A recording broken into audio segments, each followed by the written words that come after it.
Autoline Daily is brought to you by Borg Warner, feel good about driving. Bridgestone, your journey, our passion. Dow Automotive Systems, improving durability and increasing design flexibility with Betamate structural adhesives at dowbetamate.com. And by Hyundai, new thinking, new possibilities. Hello and welcome to Autoline Daily. Coming up in today's show, what's going on with sales of hybrid cars and how you could become an engineer in Formula One. And then we're going to give you our first driving impressions of the new Lincoln MKC. But first, we got to get to what is the big news of the day. GM CEO Mary Barra is presenting the findings of an internal investigation today about why the company failed to initiate a recall of defective ignition switches linked to multiple accidents and fatalities. Here's what we learned so far as this show went to air. 15 individuals are going to be fired or dismissed for acting inappropriately. GM identified some of them as being incompetent and says others did not take action. Also, it's going to discipline 5 other people in the organization, and Mary Barra announced they are going to give compensation to victims. We'll have a lot more to say about these findings in tomorrow's show. As we predicted earlier in the week, Dennis Williams was overwhelmingly elected as the next president of the UAW yesterday. As we noted on Monday, whoever is secretary-treasurer of the union almost always ends up as president, and that's the position Dennis Williams had before being voted to the top spot. Now, Gary Castile is replacing Williams as secretary-treasurer, and that makes him the odds-on favorite to become the next UAW president once Williams, who is 61 years old, retires in about 4 years' time. A few months back, Infiniti announced it was taking applications from engineering students for its Performance Engineering Academy. The idea is to find the next engineer to work with the Red Bull Formula One racing team. The company received 1,500 applications from all around the globe, and it whittled those down to 12 finalists. The next step for the contestants will be to head to England for a series of interviews, tests, and challenges.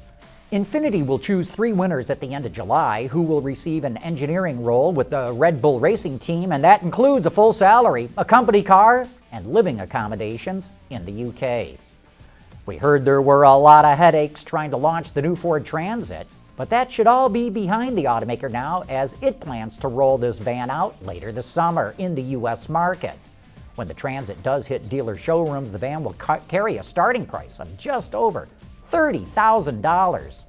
There's a choice of 3 engines, the standard 3.7-liter V6, a 3.5-liter EcoBoost V6, or a 3.2-liter 5-cylinder diesel.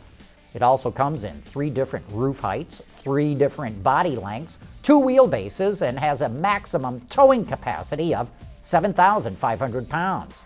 Ford plans to sell the Transit alongside the E-Series this year, but the new van will eventually replace that old one.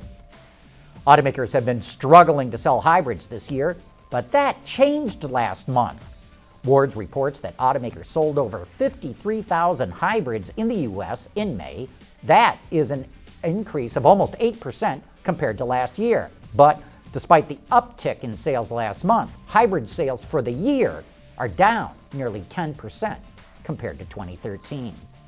Hey, is Lincoln making any progress in its effort to become a real luxury brand again? Coming up next, our first drive in the Lincoln MKC.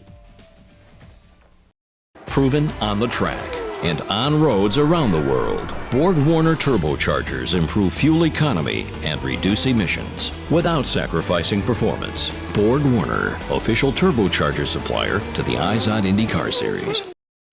Lincoln is into a long-term journey to reestablish itself as a credible luxury player. It's a long way from achieving that goal, but it is laying the groundwork with new products like the MKC. This looks and feels much more than just a rebadged Ford Escape. There are significant body structure, powertrain, and technology modifications that make it a credible competitor to other CUVs in its class, like the Audi Q5, the BMW X3, and Acura RDX. This car passes what we call the 100-yard test.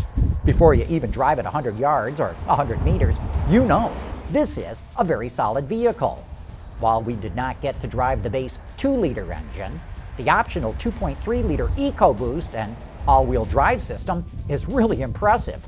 With 285 horsepower and, get this, 305 pound-feet of torque on tap, this powertrain responds instantly. There's not a hint of turbo lag, nor is there any buzziness or whines from the engine, even at full throttle.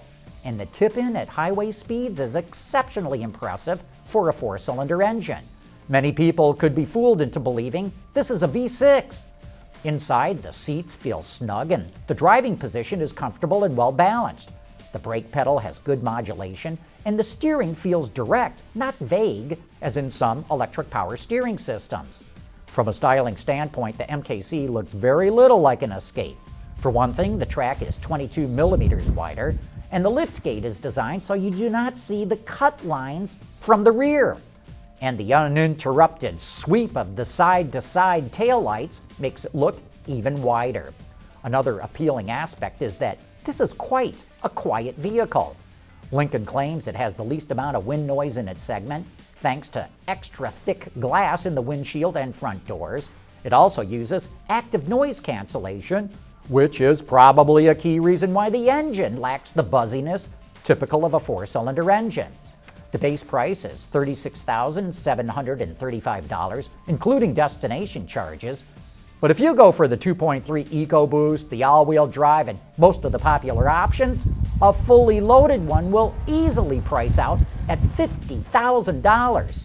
Of course, that's not out of touch with other cars in its class, but that's a hefty price for a baby Lincoln these days. If Lincoln can get consumers to come take a test drive, it's got a good chance of converting them into customers. We think they can do it, but it's not going to happen tomorrow.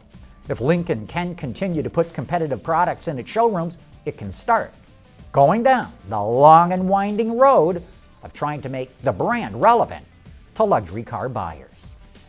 This just about wraps up today's show, but before we go, don't forget that we have Philip M. Jansen, the vehicle line executive for the Jeep Renegade, on Autoline After Hours tonight. Maybe we'll get him to give us a hint where to look for some of those Easter eggs they hid in the design. So join Gary Vasilash and me for some of the best insider discussion in the business. And now that does wrap up today's show. Thanks for watching, and we hope to see you again tomorrow.